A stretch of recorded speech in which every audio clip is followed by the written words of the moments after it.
नमस्ते and Radhe Radhe. I am back. Thank you so much everyone. Thank you इतने सारा प्यार के लिए। हमारे घर डिवाइन एंजल आई है, हमारी नन्ही परी आई है। नाम है इनका राघवी सिंह।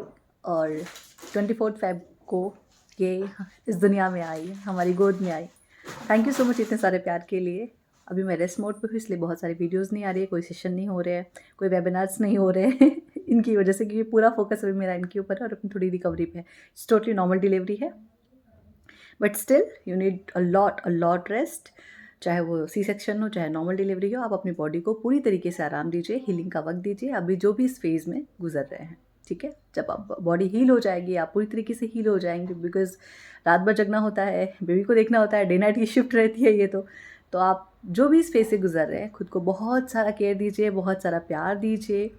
ठीक है, एंड आई एम ब्लेस्ड कि मेरी फैमिली बहुत सपोर्टिंग है, मेरे इन लॉज, मेरे मम्मा पापा बहुत सपोर्टिंग है कि इतना सारा ख्याल मेरा वो रख रहा है कि मुझे सिर्फ बेबी के पास ही रहना पड़ता पूरे दिन, और मेरा इसके अलावा कोई काम नहीं है। लेकिन वो भी एक बहुत बड़ा काम है, आप पे एक बहुत बड़ी जिम्मेदारी आती है। आप अभी नए हो इस चीज़ में, तो आपको समझने में, सीखने में बहुत सारा वक्त जाता है। ये मैं इसलिए कह रही हूँ क्योंकि मेरे लिए सब नया एक्सपीरियंस है, और शायद बहुत सारे लोग होंगे जिनका फर्स्ट बेबी होगा, जो इस फेज से गुजर रहे होंगे। तो yes, we are same. Okay, अभी हम बात करते हैं, वीडियो से समझ में आ गया होगा मैनिफेस्टेशन का कड़वा सच। अब मैं ये कड़वा सच क्यों कह रही हूँ? मैं हमेशा अपने वीडियो में एक चीज़ बोलती हूँ, ये जो दुनिया है ये ब्रह्मा की दुनिया है। ब्रह्मा की दुनिया मीन्स ब्रह्म की दुनिया। ठीक है, तो यहाँ ना हर चीज़ ड्युअलिटी है। ड्युअलिटी मीन्स क्या कि दुख है तो सुख है, भूख है तो भूख नहीं भी है, प्यास है तो प्यास नहीं भी है। ठीक है, दिन है तो रात है। ओके, तो ये क्या है? ड्युअलिटी है। आपको जो चीज़ चाहिए वो नहीं भी चाहिए। अब मैं ऐसा क्यों कह रही हूँ? क्योंकि मैंने एक वीडियो देखा और मुझे वो कॉन्सेप्ट बहुत सही लगा। मैं आपको अपने तरीके से समझाने की कोशिश करती हूँ। हम यहाँ पे एग्जाम्पल लेंगे भगवान राम का। ईश्वर के पास सब कुछ है। ठीक है, जब उन्हें बोला गया कि अपनी गद्दी छोड़ के वनवास जाने के लिए, तो उन्होंने एक बार भी नहीं बोला कि नहीं नहीं, मैं अपनी गद्दी कैसे छोड़ दूँ, ठीक है, मैं तो राजा बनूंगा। उन्होंने एक बार भी नहीं बोला। वो अपनी अ, सीता मैया के साथ हाथ पकड़े और वनवास के लिए निकल गए, है ना। वो चाहते तो क्या उस गद्दी को मैनिफेस्ट नहीं कर सकते थे? बिल्कुल कर सकते थे। वो स्वयं भगवान है। अगर हम कर सकते हैं तो वो तो स्वयं भगवान है, राइट। वो तो कुछ भी कर सकते हैं, लेकिन उन्होंने क्या किया? नहीं किया। क्यों? क्योंकि उनको पता था ये एक ट्रांजिशन पीरियड है। इस ट्रांजिशन पीरियड के बाद ये जो श्री राम जा रहे हैं, ये प्रभु श्री राम बन के आएंगे, है ना।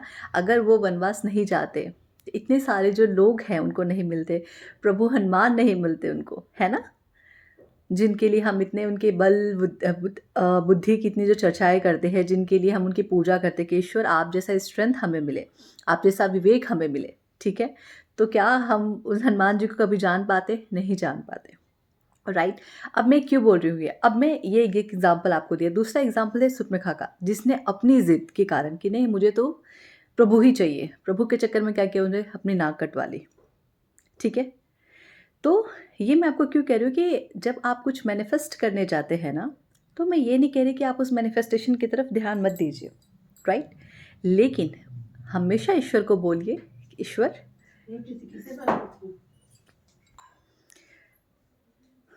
अगर आप जो मैनिफेस्ट करना चाहते हैं वो चीज़ आपको मिल रही है, वेल एंड गुड। अगर नहीं मिल रही है तो ज़िद पकड़ के सुपनेखा की तरह नाक नहीं कटवानी है।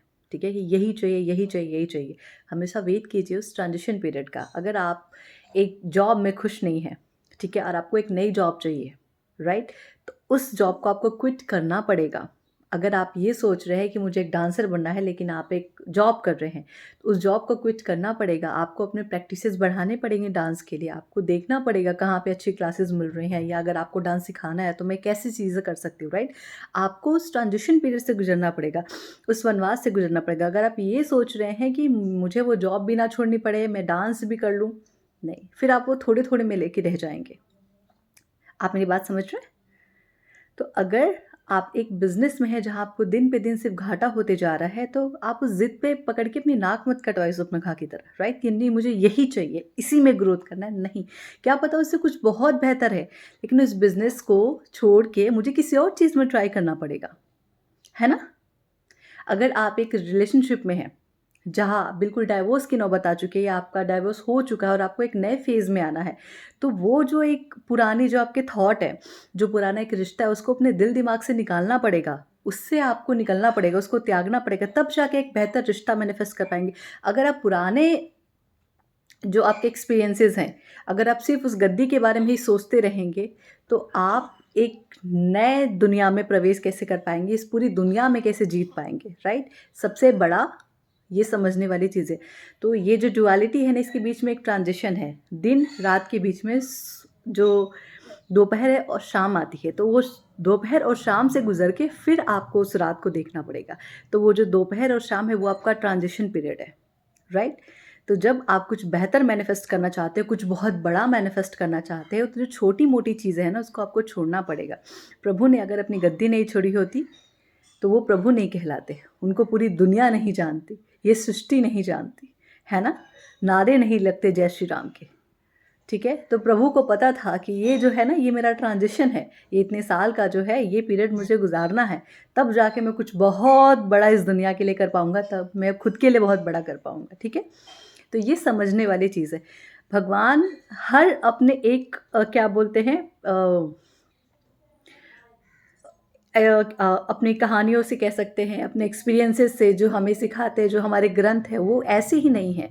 उससे हमें बहुत कुछ सीखने के लिए हर एक शब्द में कुछ न कुछ छुपा हुआ है। उसे बस हमें समझना है, सीखना है, अपनी लाइफ में उतारना है और जीवन में आगे बढ़ते रहना है, दूसरों की मदद करते-करते। ये कॉन्सेप्ट मैंने अपनी लाइफ में बहुत पहले अपना लिया था, लेकिन इतनी डीपली जाके नहीं सोच पाई थी।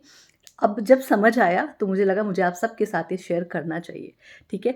बहुत सारी मैनिफेस्टेशन स्टोरी है, सबसे बड़ी मैनिफेस्टेशन स्टोरी है माय डिवाइन बेबी। बहुत बड़ी ये सक्सेस स्टोरी है। मुझे यकीन नहीं था कि अ, ये मेरी लाइफ की सबसे बड़ी मैनिफेस्टेशन है, जो मेरी बेबी गर्ल है राघवी। पूरी स्टोरी मैं आप सबको बताऊँगी, मुझे थोड़ा वक़्त दीजिए। जैसे-जैसे मुझे टाइम मिलता जाएगा, मैं अपने वीडियोज़ आप सबके साथ शेयर करती जाऊँगी, okay? And thank you so much मुझे इतना सारा प्यार देने के लिए, इतनी सारी दुआएँ देने के लिए, इतनी सारी ब्लेसिंग्स के लिए। आप सबका दिल से बहुत-बहुत शुक्रिया। Thank you everyone.